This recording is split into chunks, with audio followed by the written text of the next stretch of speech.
Welcome to this edition of the program Watch and Pray. The program is coming to you from Salem City, headquarters of God's Kingdom Society, the Church of the Living God. Please sit back with your Bibles handy and have a wonderful time as you watch and pray with us. Let us take our opening hymn.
Let us pray.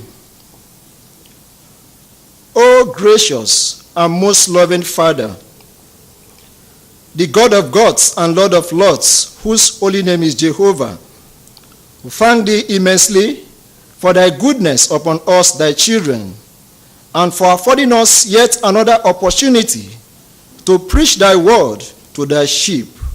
We pray thee to grant us utterance and open the hearts of thy sheep, so that they will receive thy words and serve thee forever in truth and righteousness for blessing and salvation in the end, through Jesus Christ our Lord. Amen. Hail Jehovah and Jesus Christ.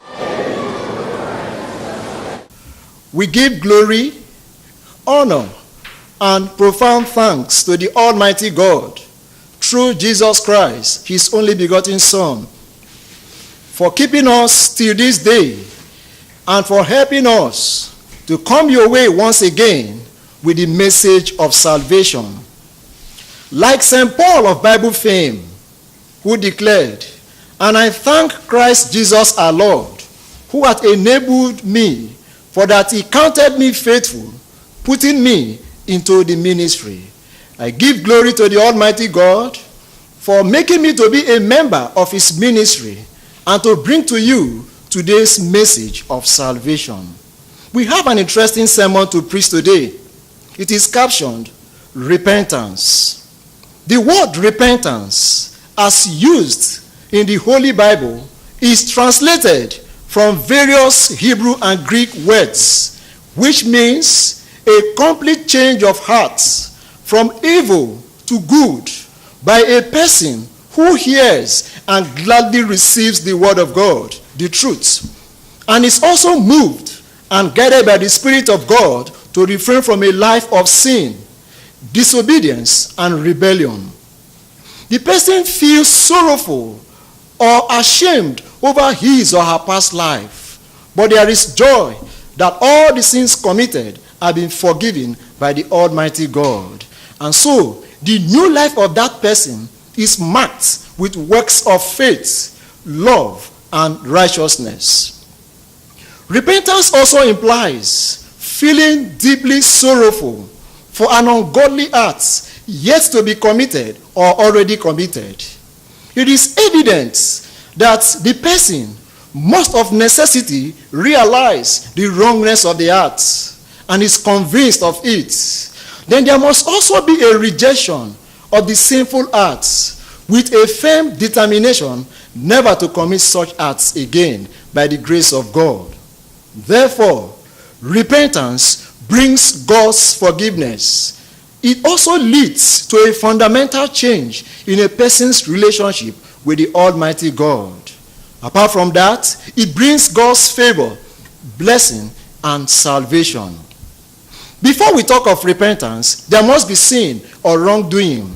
And the Holy Bible clearly tells us that the origin of sin dates back to the disobedience of Adam and Eve in the Garden of Eden. According to the book of Genesis, chapter 2, verses 16 and 17, and chapter 3, verses 16 to 19. Consequent upon the sin of Adam, the sentence of death was passed upon man, and so the entire posterity of Adam inherited sin. Please read the book of Romans chapter 5, verse 12. Wherefore, as by one man sin entered into the world, this was the account of Apostle Paul to the Christians at Rome.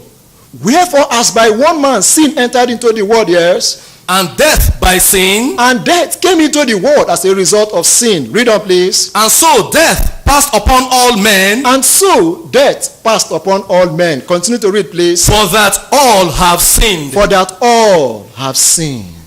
So the entire posterity of Adam became sinners.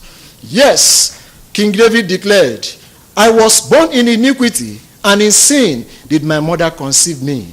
According to Psalm 51, verse 5. Then Apostle John said, if we say we have no sin, we deceive our own selves, and the truth is not in us. According to 1 John chapter 1, verse 8. Then Apostle Paul put it this way, for all have sinned and come short of the glory of God.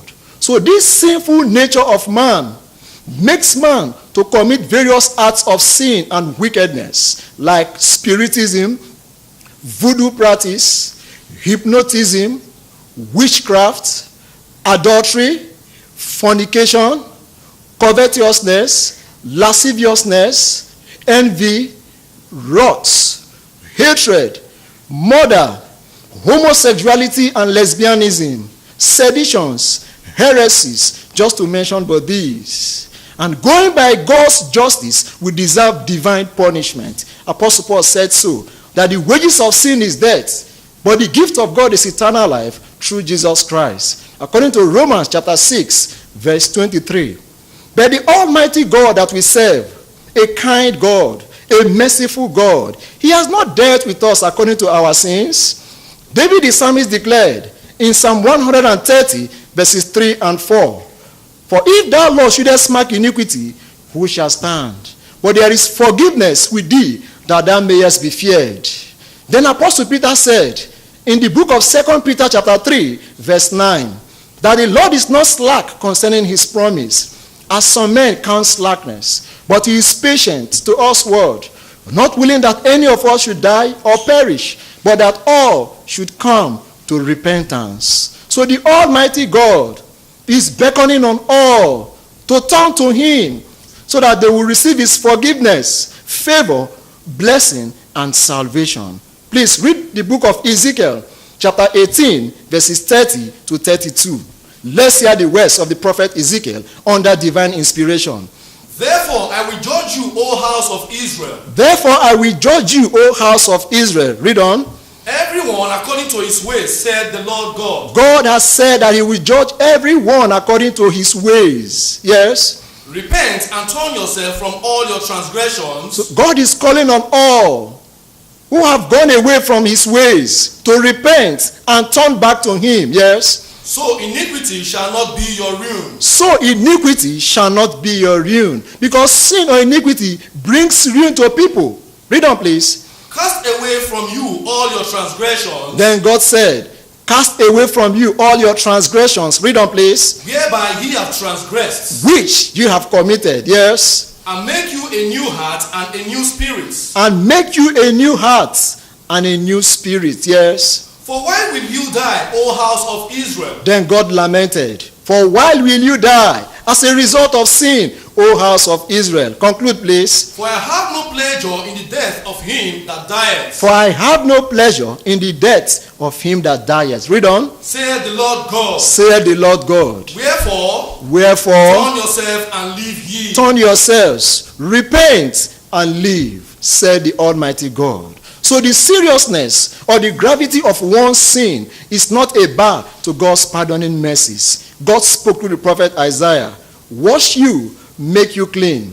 Put away the evil of your doings from before my eyes. Cease to do evil, learn to do well. Come now and let us reason together, said the Lord. Though your sins be as scarlet, they shall be as white as snow. Though they be red like crimson, they shall be as wool. But there is a condition. If you be willing and obedient, ye shall eat the good of the land. But if you refuse and rebel, ye shall be devoured with the sword. For the mouth of the Lord hath spoken it. According to the book of Isaiah, chapter 1, verses 16 to 20. We can readily recall what happened in the days of Jonah, the servant of God, when God Almighty told him to go and preach to the men of Nineveh because of their sin. Jonah ran. But while he was running away from that message of the Almighty God, God, by his miraculous power, caused a whale to swallow him while he was thrown into the sea. And he found himself at the entrance of the city of Nineveh. He had no option than to preach the message of salvation. Jonah went into the city and he preached to the people the message of repentance. When the king of the city of Nineveh heard the message of Jonah, he repented. Even the subjects, when they heard the message, they turned from their evil ways, to the extent that the king of Nineveh declared a fast. Even to the extent that animals were starved of food. So when the Almighty God saw the repentance of the city of Nineveh, he forgave them. No wonder Christ said that the men of Nineveh shall rise up in judgment against this generation and shall condemn it, for they repented at the preaching of Jonas. According to Luke chapter 11, verse 32. Another account in the Holy Bible is that of King David, who at the sight of a beautiful woman was filled with lust. David could not hold himself, and he committed adultery with Bathsheba, Uriah's wife. God sent the prophet Nathan to King David. When Nathan got to him, he put forth a parable to him, known as the parable of the ewe lamb.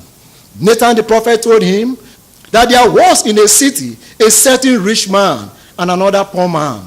This rich man is blessed with flocks and animals, but this poor man had just one ewe lamb, which he cherished from his youth. When the rich man had a stranger or visitor, he left all that he had, and he took this one lamb that belonged to the poor man, and he slew it. David, when he heard this, he was annoyed, and he told Nathan, of a truth, the man that has done these things shall surely die. Then Nathan told him, thou art the man.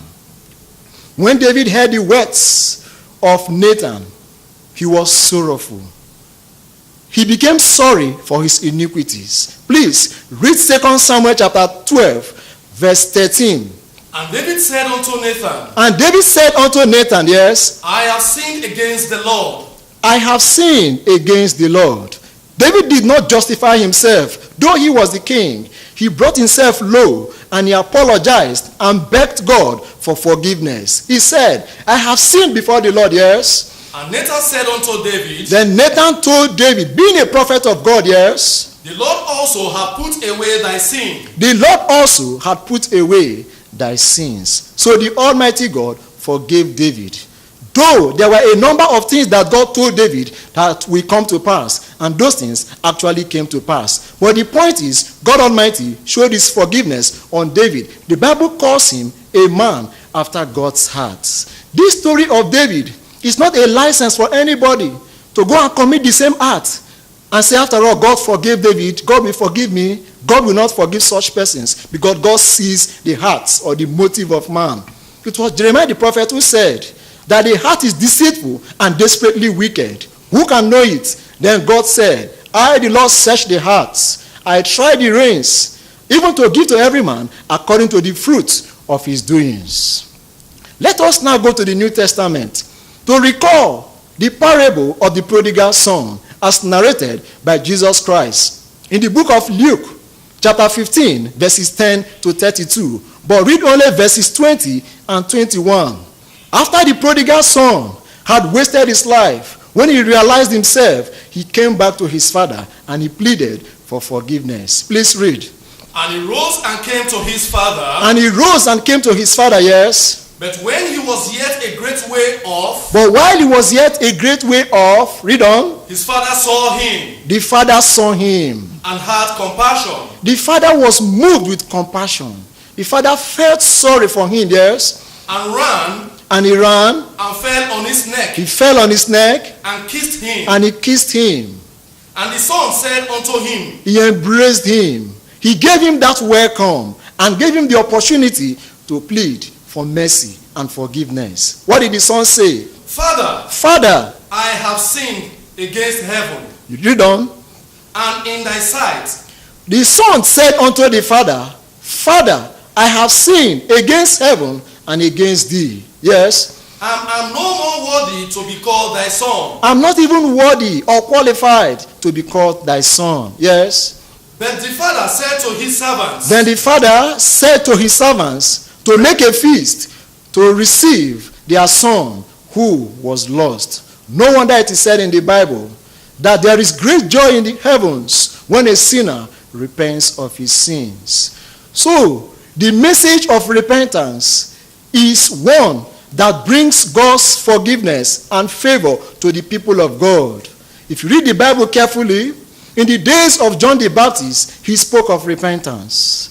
Jesus Christ as well, while he was on earth, in so many of his expressions to the people of his days, he spoke of repentance. Then the apostles as well are not left out. They also spoke of the message of repentance. But it is unfortunate that people now justify evil, which is wrong according to the Holy Bible. Because the Bible says, woe unto them that call evil good, and good evil, that put light for darkness, and darkness for light, that call bitter sweet, and sweet bitter, that justify the wicked, and take away the righteousness of the righteous. According to Isaiah chapter 5, verses 20 and 23.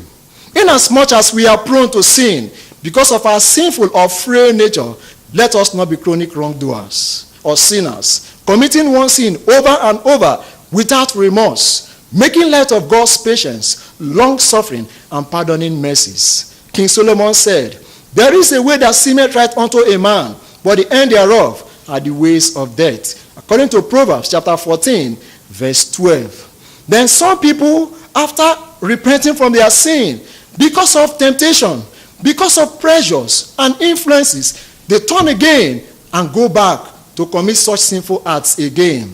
The Bible tells such ones that when a righteous man commits wickedness, all his righteousness will be forgotten by the Almighty God, and God will deal with him as a wicked man. So those who are righteous should continue in righteousness. Then there are also people who, when you draw their attention to their sin or wrongdoing, they declare enmity. They take offense. To such the Bible says that he that covereth his sins shall not prosper, but whoso confesseth and forsaketh them shall have mercy. Happy is the man that feareth always, and he that hardeneth his heart shall fall into mischief. According to Proverbs chapter 28, verses 13 and 14.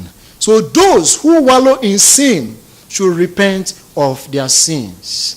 Let us not postpone the day or time of repentance. Tomorrow may be late. Let us do away with those powerful influences, lures, and incentives that entangle us with sin. They are deceptive and momentarily gratifying. They may be splendid and attractive. It is the end that matters. God spoke to the prophet Isaiah, seek ye the Lord while he may be found, and call upon him while he is near. Let the wicked forsake his way, and the unrighteous man his thoughts, and let them return unto our God, for he will abundantly pardon. Isaiah chapter 55, verses 6 and 7. And so, brothers, sisters, and friends, It is on this note that we end the sermon on the subject, repentance. Thank you very much for your attention.